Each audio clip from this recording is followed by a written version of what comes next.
Hello friends, 693 days of war.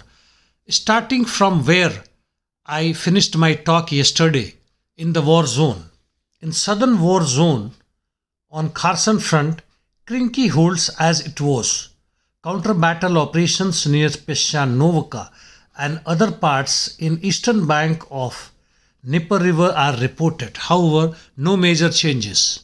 On Zaporizhia front in Orikhiv sector, due weather, only local counter fight continues at Robertino Verbo positions. No significant changes.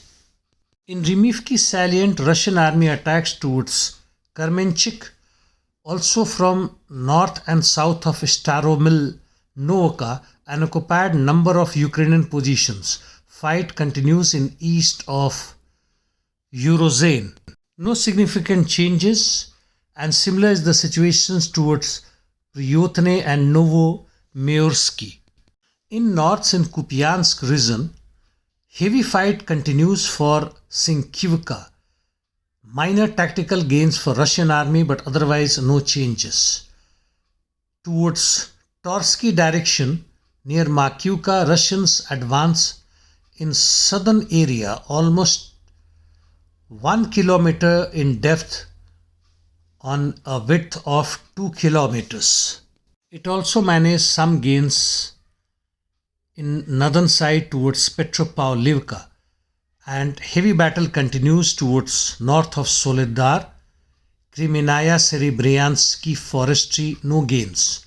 Belgorovka now no changes though, but it reports active counter-attacks. In east on Bakhmut front, Russians continuing their offensive operations towards Bogdanovka, Krasnoye, no significant changes, and similar situation towards Klishivka.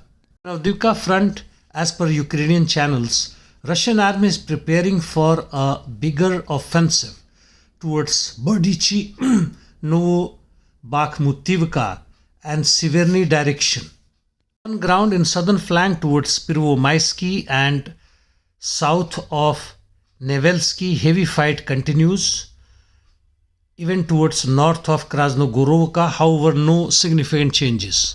In north, once again, battle continues for Stepoe in its both the flanks, no significant changes.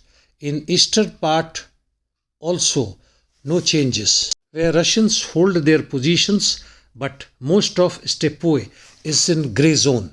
The reinforcements brought by Ukrainians have slowed down Russians' advance. In north, Russian army made some advance towards coke plant, and though at a pretty slow pace, it continues moving in private sector as well towards the treatment facilities, approximately 100 to 200 meters. On Marinka front, west of it, Russians continue advancing on the outskirts of Zorzievka, no changes towards Krasnogorovka. On the southern side, towards Novomikhailovka, Russians made some gains towards southwest of the village, and accumulative gains, if we call it, in last few days has been more than a kilometer. In Ugledar also, Russians made some minor gains towards the southern side. On interdiction missions, Ukrainians are continuing heavy shelling, including missiles as well as UAVs on Belgorod, Voronezh, entire Donetsk regions and adjacent areas, while Russians are focusing on front line with artillery and aviation. However, they continue hitting deep targets inside Ukraine, and which includes like Kirovograd, Kharkiv, Dnipropetrovsk. This tactical change may be for another few days till they amass their number of long-range missiles.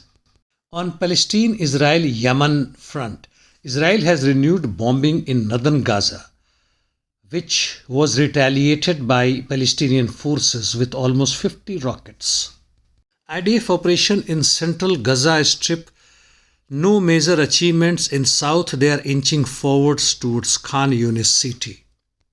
US and allies bombed on Yemen targets and claimed that they have destroyed 4 anti-ship missile depots immediately after Houthis attacked 2 other merchant ships in Red Sea. IRGC in a surprise move launched missile attack in Pakistan on Baluchistan, hitting Islamic group called Jaish, which had earlier carried out attack in southeast Iran, killing 11 Iranian security officials. In the meantime, Iranian and Pakistani naval forces carried out exercise in Persian Gulf. It happens. Yes, Pakistan showed its anger over breach of its sovereignty by Iranian forces. Russia has signed a major arms deals with Iran for Iranian weapons. In the meantime, Paris too is planning to have security agreement with Kiev on the similar line what the latter did with the UK. While Biden's rating is hovering around 31%, Russian Communist Party has announced that it will fight presidential election against Putin. Let us see what is likely outcome. China's GDP last year rose more than 5% and now it stands close to 18 trillion US dollar. And that's all. Thank you, friends.